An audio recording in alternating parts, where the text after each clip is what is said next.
Yun guys, good evening po sa inyong lahat. Good afternoon, magandang hapon. Ayan, araw ng Sabado. Payday ng ating mga trabahador. Papasahod tayo ngayon.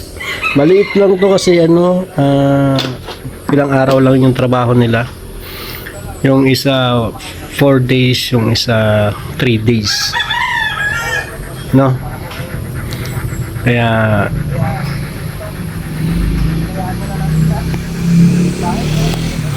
yan lang.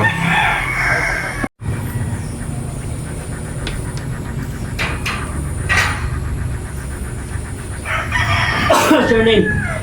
What's your name? Surname. Ay,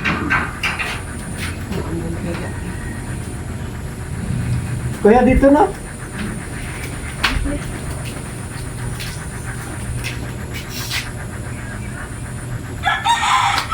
Ilang araw po sa'yo, kuya? 4? Apat po sa isang ano po, apat isang isa po. Times 4, 3,200. sa kanya muna. Kuya, oh.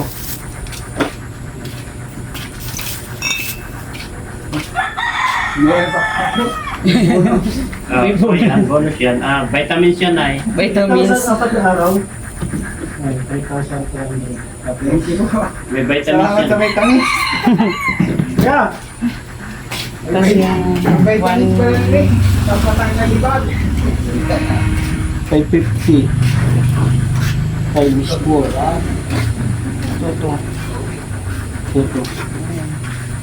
Ito, kuya.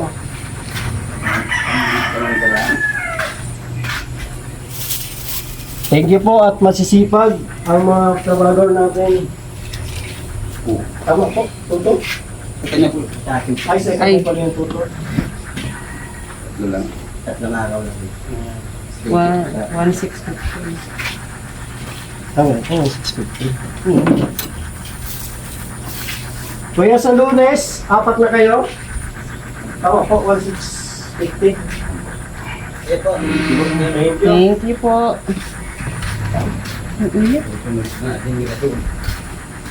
Mabait ko yun. Sahod rin po. Ay, nagsahod din po ako, oh. Yan ang tira. 50 pesos. Dapat meron pang notebook na. Ayan na guys.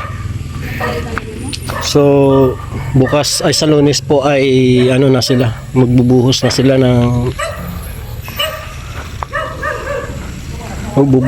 ng tawag yan, poste.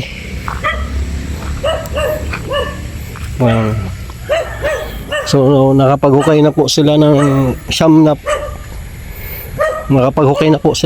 na ano. Ayan na, oh. Siyam na butas para sa buhos. So sa Lunes po, ano na sila,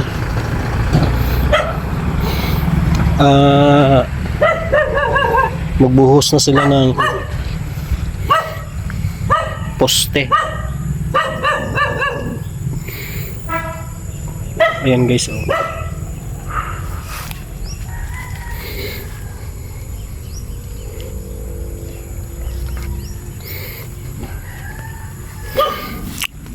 Bungalow type lang po ito.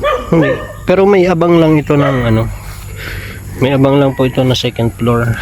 Di 12 yung bakal na ginamit. Tapos siyam na poste. Tibay na po yan, ano. Siyam na poste man ito. Yan. Kung sakali man magpagawa ulit ng ano, magkapera, magpa second floor, sakali lang. Pero sa ngayon po ay ano lang siya, bungalow type. Tapos yung paghukay ng Puso Negro dito, kasi ipapahukay din ni Doc tong ano na to, oh. Yan.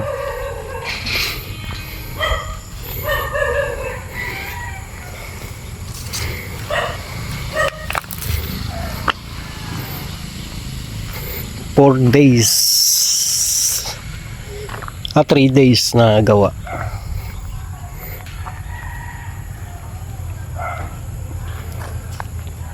Yun guys. Tapos ito yung mga bakal nila. Diba? Tapos yung hollow blocks. Kasi na siguro yung 2,000. Kasi meron pa dito 500 yata ito, mahigit pa. So yan guys, maraming salamat po sa mga ano natin. Ito yung update ulit natin sa ating pabahay guys.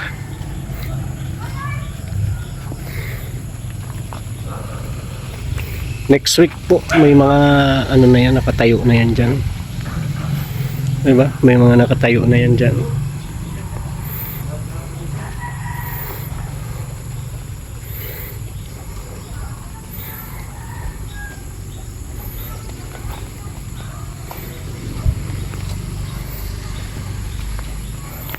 Thank you po sa inyong lahat guys. Maraming salamat.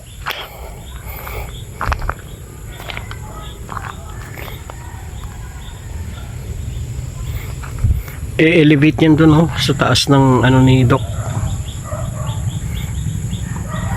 Flooring. Kaya malaki din yung ano, tatambak dito. Baka isang truck pa yan na panambak, no? Kulang pa yung ihuhukay doon, no? Kasi hindi pwedeng hindi itaas hanggang dito, hanggang dyan sa may 2 hollow blocks na yan, no? Dyan yung terrace hanggang malaki pang tira. Malaki pa po ang tira dito sa lupa. Gagawin itong parking area.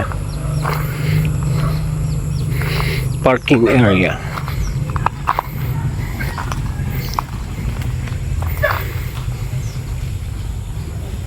Salamat po, syempre. Salamat sa mga nag-sponsor kay Sir Leo D. Maraming salamat sa iyo, sir, dahil binigyan mo ako ng pagkakataon na magkaroon ng bahay dito sa Daet. Siyempre, malaking tulong po talaga. Lalong-lalo na ngayong magka-college na yung anak ko. So, yung upa sa bahay, bayad sa tubig. So, ang iisipin ko na lang po yung kuryente. Diba? Malaking, sobrang laking tulong po yun kasi kuryente na lang ang babayaran ko. Kasi yung tubig libre man dito, may may ano dito, may balon, may kabit lang ako dito ng isang tubo, diretso na sa bahay, diba? So baka makabili din ng ano, ng tangke para may istaka ng tubig, para yun na yun, kuryente na lang ang babayaran ko.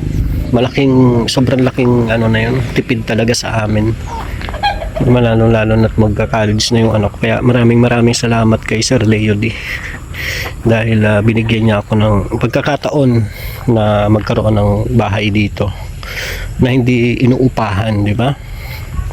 So excited na ako kung anong kalalabasan ng bahay na ito, na sigurado ako kahit anuman ang magiging itsura ay sobrang blessed ko pa rin dahil nagkaroon ako ng matitirhan dito, di ba, na hindi na mangungupahan. So maraming salamat po sa mga sponsor ng EDC, kay Sir Leo D, sa lahat po, no? Hindi man ito agad matapos, so sa mga darating na buwan pwede naman pa isang linggo lang, di ba guys? Ayan. Ingat po kayo palagi and God bless. Salamat sa panonood. Thank you po. Siyempre kay Kuya Val, kay Kalingap Rob, sa lahat ng Team Kalingap, maraming salamat po.